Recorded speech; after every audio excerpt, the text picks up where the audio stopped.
Interview किया है और किस लिए बवाल है मस्जिद अक्सा क्या है, किस यरूशलेम को वो दावा करते हैं।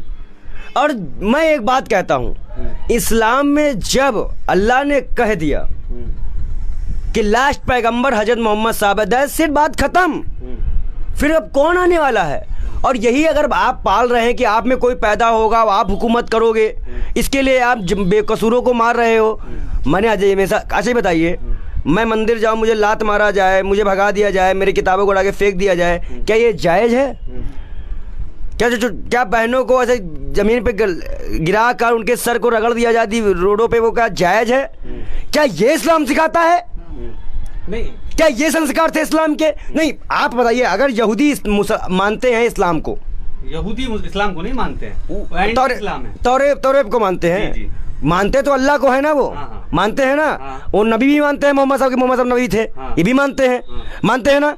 तो जब आप उन्हीं की उम्मतियों को, कोई एक मुसलमान, कोई उम्मती किसी उम्मती को अपने अजान नमाज से दूर करे, तो आप फिर दीवार के पास जाकर रोगे ही जिंदगी भर। वो जो दीवार बनवाए हो ना, उसमें आपको रोना ही है पूरी जिंदगी, आपको हंसना नहीं होगा।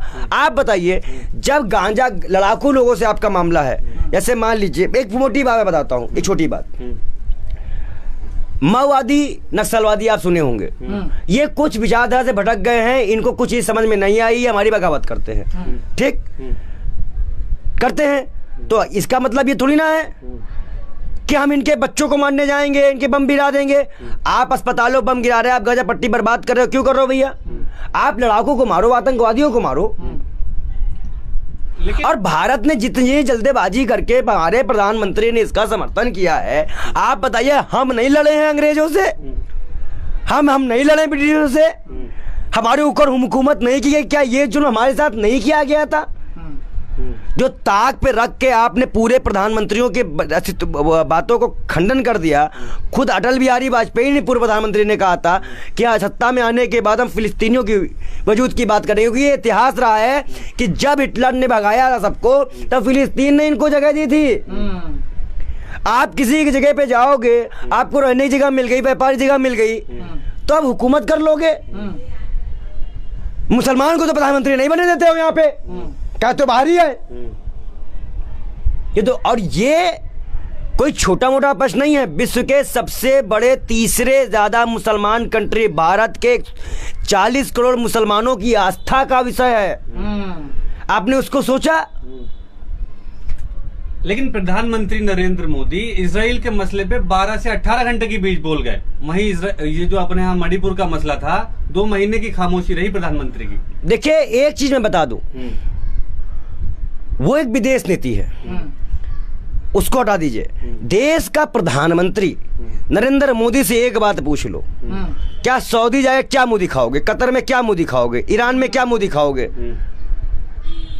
मिस्र में क्या मुंह दिखाओगे? तुम इस्लाम के खिलाफ एक इजराइल का साथ दे रहे हो। अरे लो ना भाई, ईरान का साथ दो, लो सस्ता तेल, उससे ईरान से दोस्ती करो। क्या मनमोहन सिंह ने की ईरान से दोस्ती? लेकिन आज मुझे ऐसा लग रहा है कि ईरान ने जो समर्थन का घोषणा किया है, क्या सारी इस्लामिक कंट्रियां मर चुकी हैं? Saudi, Dubai, Qatar, Jeddah, Iraq, कहाँ है सब?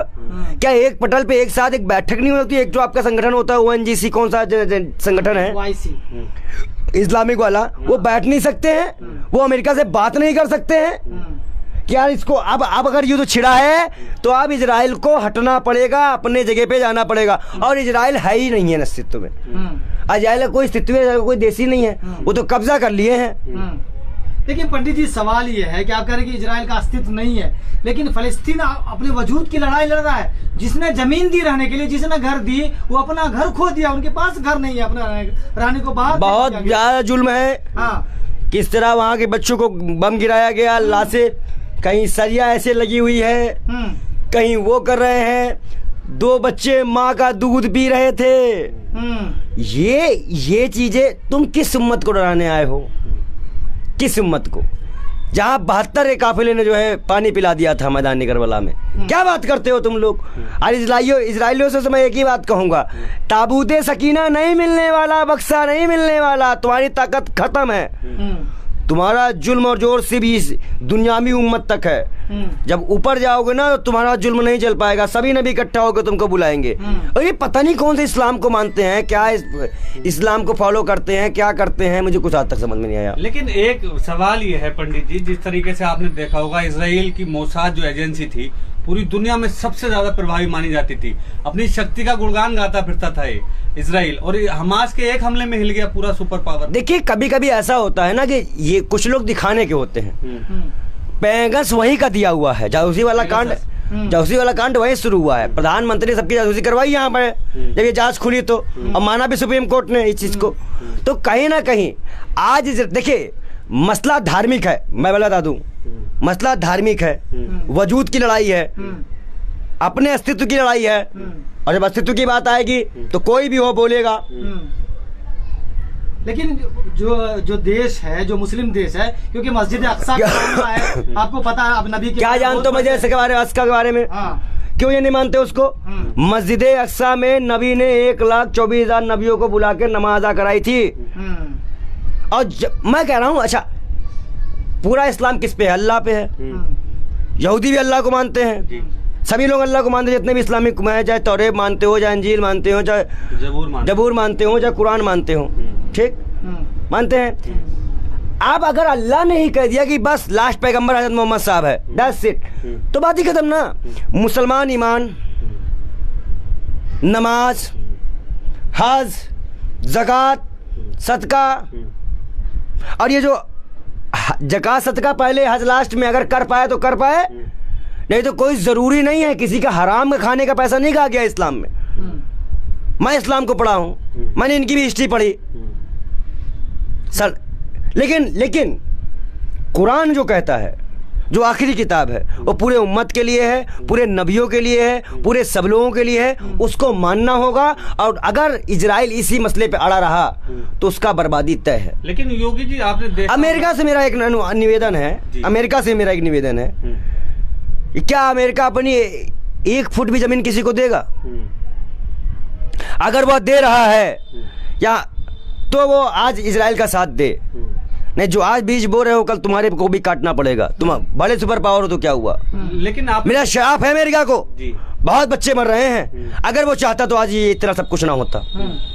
अमेरिका हुआ, चाइना हुआ, रशिया हुआ, भारत हुआ, ये 4 देश अगर चाह लें तो आज ये चीज़ें, आज फिलिस्तीन को फिलिस्तीन का हक मिल जाए। लेकिन ये 4 देश जो आज नफरत की आग में अपनी रोटी सेकने का काम कर रहे हैं, इनके आने वाली उम्मतों को, इनके आने वाली नस्लों को, इनके आने वाले देशों को भी इसका नुकसान होना पड़ेगा। लेकिन पंडित जी, और ये वो आतंकवादी नहीं है फिलिस्तीनी, इनको रुक जाओ बेशर्मो, सुनते नहीं हो।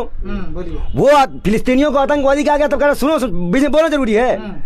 फिलिस्तीनियों को आतंकवादी का, तो वो आतंकवादी नहीं है। आतंकवादी का मतलब होता है जब जो आपका पुलवामा हमला किए थे वो आतंकवादी थे, कसाब आतंकवादी है। और जो आपका पाकिस्तान में मिलिट्री स्कूल में हमला हुआ था वो आतंकवादी थे। अपनी वजूद, अपनी मस्जिद, अपने घर के लिए लड़ने के लिए उसको आप आतंकवादी कर रहे हो। अगर मेरे घर में कोई कब्जा कर लेगा, मैं भगाने के लिए लड़ूंगा तो मैं आतंकवादी हो जाऊंगा। तो कहीं ना कहीं आज इस देश में जो भी हो रहा है गलत हो रहा है। लेकिन एक इतिहास रहा है, अमेरिका जो है युद्ध करा के पूरी दुनिया में अपने हथियार बेचता है, खुद को सुपर पावर कहलाता है, और बाद में जिस मुल्क को ज्यादा हथियार देता है उसी पे कब्जा कर लेता है। इराक एक बड़ा उदाहरण है इसका। इसी तरह अब वो इजराइल के साथ उतरा है और वो इस मसले में चाहता है कि ईरान किसी तरह आ जाए, वो उसे भी सबक सिखाए। देखिए ये मसला, इजराइल का जो मसला है, इजराइल को कब्जा नहीं करेगा, वो इस्लामिक कंट्री को खत्म करने का उसका पुराना हथियार है, ये उसका पुराना हथियार है। आप देखिए कोई प्रधानमंत्री इजराइल और फिलिस्तीन में आज तक फिलिस्तीन और इजराइल नहीं गए, नरेंद्र मोदी को छोड़कर। नरेंद्र मोदी को वहाँ के लोगों ने दिखाया नहीं होगा कि वहाँ कितनी जैन लोग जुल्म गिराते हैं, क्या अभी दिख नहीं रहा होगा। लेकिन जिसको मणिपुर ना दिखा हो वो क्या इजराइल के, फिलिस्तीन के लोगों के दर्द की बात करेगा? देखो फिलिस्तीन में भी लोग मारे गए, इजराइल में भी मारे गए, इंसानियत का कत्ल हो रहा है, कुरान में भी लिखा है जी। और एक किसी भी बेगुनाह इंसान को मारना पूरे इस्लाम का कत्ल है, पूरी इंसानियत का कत्ल है, ये इस्लाम कहता है। लेकिन प्रधानमंत्री मोदी अगर आपको सुन रहे हो तो क्या कहना चाहते हैं आप उनसे, अगर वो सुन रहे हो? देश के प्रधानमंत्री से मेरा निवेदन है कि आप सभी प्रधानमंत्रियों के स्टेटमेंट को इजराइल फिलिस्तीन के मामले पे देखें। इतना सपोर्ट करने के बाद इजराइल का भी पाकिस्तान के युद्ध में भी उसने वहाँ सपोर्ट किया था, लेकिन हम उसके घर नहीं गए। आप अगर जा रहे हैं, आप उन्हें आतंकवादी कर रहे हैं, तो जितने भी स्वतंत्रता सेनानी हमारे थे, क्या वो आतंकवादी थे? वो थे अंग्रेजों की नजर में आप फ्रीडम फाइटर बुलाते हो, वैसे फिलिस्तीनी फ्रीडम फाइटर हैं, मैं उनको फ्रीडम फाइटर मानता हूँ, क्योंकि हमने भी ये चीजें, हमारे पूर्वजों ने भी चीजें देखी हैं। लेकिन जो और कुरान जो कहता है, कुरान के इशारे पे वो चलने वाले लोग हैं। लेकिन मुझे एक चीज का गर्व है कि इंडिया के मुसलमान से लाख गुना अच्छा मुसलमान फिलिस्तीन का है। हाँ, कहा भी यही जा रहा है कि वो अल्लाह वाले लोग हैं और वो टिकटॉक पे जिंदगी नहीं बिताते हैं, ना ही कोई अरे नाच गाना नहीं करते जी, हैं, झूठ नहीं बोलते हैं, रिश्वत नहीं खाते हैं, जिनाखोरी नहीं करते हैं, इबादत सगा। उनके यहाँ के बच्चे देखिए, उनके चेहरों पे भले आंसू हो, लेकिन जो नूर अल्लाह का है, जो खौफ वो नहीं खाते, वो लड़ते हैं, रोते हैं, नहीं नहीं, वो जो जज्बा है, हार नहीं मानते। नमन है भाई, नमन। आज सच में वो सोनता सेनानी की मिसाल है।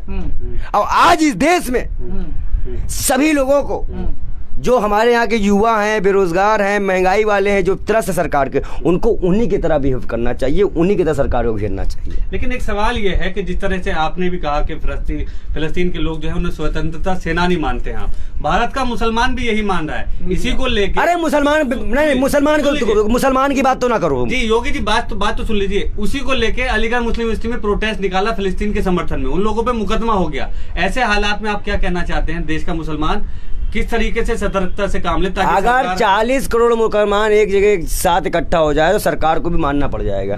आप बटे हो, ये मानो, आप बटे हो, आप समाजवादी, कांग्रेस, बसपा, AIM, ये वो फलान डमका, अरे आओ ना इसके तले, आप इसके तले आओ ना, आओ इसके तले पे। ये है ना आपकी सबकी एक, क्या है? कुरान। ये आप हो ना इसमें, आप इसके तले तो एक हो जाओ। आप कुरान की बात कर रहे हैं मुसलमानों से, बस कुरान की दावत देना चाहते हैं। मैं क्या दावत ही, कौन सी दावत का? मैं कौन दावत देने वाला? पढ़िए, मैं कौन दावत देने वाला? आप अगर बीच में बोलना बंद करें तब तो मैं क्लियर कर पाऊंगा पब्लिक को। मतलब है कि मैं ये कह रहा हूँ, पवित्र कुरान के तले तो आप एक हो सकते हो ना। आप पढ़ते तो तरावी में कुरानी होना, जितना ही मुसलमान पूरे विश्व में होगा, वो रमजान में क्या पढ़ता है? तरावी पढ़ते हैं, कुरान पढ़ता है, वो ज़कात निकालता है, हज करता है, नमाज पढ़ता है, ईमान दिखा है उसके अंदर, तो आप उसके तले एक हो जाओ। अब आप पूरे विश्व में हो, ऐसा भी तो नहीं कि आप कोई एक जगह पे हो, तो सबको एक होना पड़ेगा। ग्राउंड के मामले में, रोड के मामले में, जैसे कोई देश कमजोर है, वहां के लोग नहीं उठ पा रहे हैं, तो जो पैसे वाली कंट्री उसको मदद करे, पैसे से उसको फंड करे जी। लेकिन इसमें आप जो अच्छा, मैं आपसे पूछना चाहता हूँ, जितने बड़े बड़े हमारे यहाँ मौलाना आलिम है, जितने बड़े बड़े हमारे यहाँ मौलाना और आलिम हैं, वो क्या कर रहे हैं? वो आप तक फिलिस्तीन गए कोई भी? डर लगता है उनको भारत सरकार से? आपको लड़ना पड़ेगा, झगड़ना पड़ेगा, बात करनी पड़ेगी, हर चीजों को रखना पड़ेगा। बड़े बड़े आलिम है, मौलाना है, भारत सरकार के से भी तो बात कर सकते हैं ना, समझा सकते हैं। भारत सरकार से क्यों जल्दबाजी? जब भारत सरकार मणिपुर मुसलमान को हटे, आप नासिर जुनैद भूल चुके हो, फिर उम्मीद कैसे कर सकते हो आप? जी, लेकिन एहतजाज तो किया जा सकता है ना। आप चुनाव क्षेत्र में ये काम कर रहे हो, चुनावी मसला है आपका, ये चुनावी मसला है सिर्फ, बस। लेकिन सवाल ये है पंडित जी, आपने वीडियो देखा, जैसे कसाब यहाँ रेलवे स्टेशन पे हमला करते हैं, यहाँ पे अस्पतालों पे हमला करते हैं, हॉस्पिटलों में और होटलों में, वैसे ही जो इजराइल का हमला हो रहा है, अभी हमास पे हो रहा है, वो कह रहा है कि हम आतंकवादियों को मारे हैं। लेकिन ज्यादातर जो तस्वीरें आ रही है वो बच्चों की आ रही है, आम नागरिकों की आ रही है। देखिए, ये प्रतिशोध की आग है। हमास है संगठन, हमास वहाँ चुनाव जीतता है। जैसे कांग्रेस सोनता सेनानी थी, वैसे हमास वहाँ चुनाव जीतता है, पब्लिक उसको सपोर्ट करती है। पब्लिक कभी आतंकवादियों को सपोर्ट नहीं करेगी। अगर वो वहाँ पे जुल्म करेगा, मारेगा, काटेगा, गोली चलाएगा, तो वहाँ पब्लिक सपोर्ट नहीं करेगी। वो विरोध किसका करता है? इजराइल का। इजराइल का पूरा फिलिस्तीन विरोध करता है, तो आतंकवादी कहाँ से हो गया भाई? बहुत सी चर्चा है। देखो, मैं आपसे एक बात कहूँगा, बहुत दुखी मन से, इस तरह की वीडियो इंसानियत को शर्मसार करती है।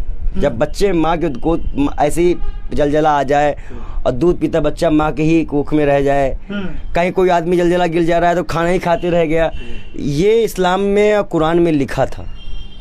लेकिन मैं नमन करता हूँ फिलिस्तीनियों से, नमन फिलिस्तीनियों को, कि आज जो उनकी ईमानदारी से, जो उन्होंने सच में भरोसा है अल्लाह पे, अगर किसी का भरोसा दिखता है तो फिलिस्तीनियों का दिखता है।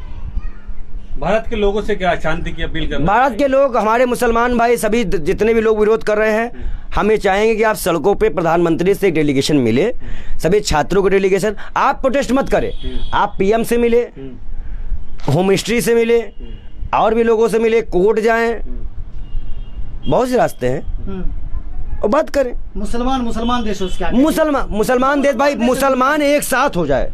जितनी मुसलमानी कंट्री अगर आज वो पीछे हट गई तो फिर सऊदी हो या दुबई, सब मारे जाएंगे। कोई भी मत कहेगा मैं इस्लामिक कंट्री हूँ, हटा देता हूँ अपनी इस्लामिक कंट्री होगा। एक सवाल आपसे लास्ट में ये है कि एक धड़ा बढ़ गया है सोशल मीडिया पर। एक धड़ा फिलिस्तीन को सपोर्ट करता है और प्रधानमंत्री जी के कहने के बाद एक धड़ा इसराइल को सपोर्ट करता है, और वो कहता है कि इसराइल मतलब सुपर पावर है। इस तरीके की बातें हो रही है, आपस में बहस हो रही है, मुकदमे दर्ज हो रहे हैं, लड़ाइयाँ हो रही है सोशल मीडिया पे, जिस तरह से देखने को मिल रहा है, बहस हो रही है, यही तनाव बढ़ रहा है। ये सरकार तनाव बढ़ाने वाले मुद्दे तो लेके आती है। वो जानते थे कि हम फिलिस्तीन का समर्थन करेंगे तो मुसलमान वो हो जाएगा, हिंदू एक होने के चक्कर में। ये वोट बैंक की राजनीति, इसको तो इंटरनल बात की राजनीति हम भी समझते हैं, लेकिन मैं इतना कहूंगा कि अभी जो मसला है फिलिस्तीन के साथ हम थे, हैं और रहेंगे। चलिए, बहुत शुक्रिया।